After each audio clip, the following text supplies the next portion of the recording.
Hey everyone, I want to show you how to make a nice thick bass sound on the Microkorg without having to do a second take with the sub sound instead. So let's say I have a bass sound that involves having two oscillators tuned against each other. So we get a sound like this.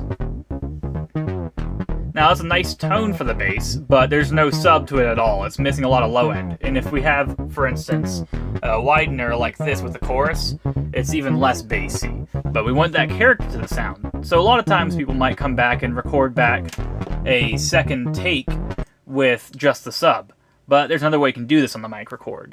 So if we go ahead into the amp and set this oscillator to come just out the left output, since the Microkorg is stereo out, we can then come down to voice and set it to from single to layered voicing. So now we actually have two synths in one right now. And what we can do now is come to that second voice, and on the voice we want to go ahead and switch it from the polyphonic setting to the monophonic, and then come up to the oscillator, and now we want this to be our sub oscillator. So let's go for a sine wave, switch the overall pitch down a whole octave. There we go, and come back to that amp right here. And if we set it from center now to the right, now the sub is coming out the right channel, and our tonal bass sound is coming out the left channel.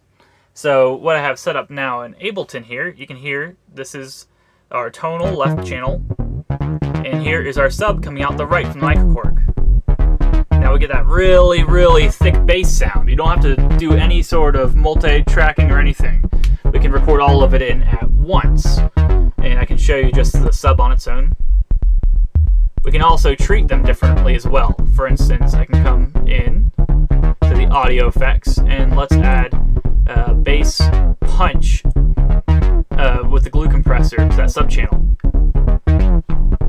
Set that threshold a little nicer. There we go. And see, it doesn't have to be in Ableton. What you can do is just have your left input set for one channel and your right input set for the other channel, and now you can get the sub and your main bass voice in the same take off the Microkorg. Thank y'all for watching.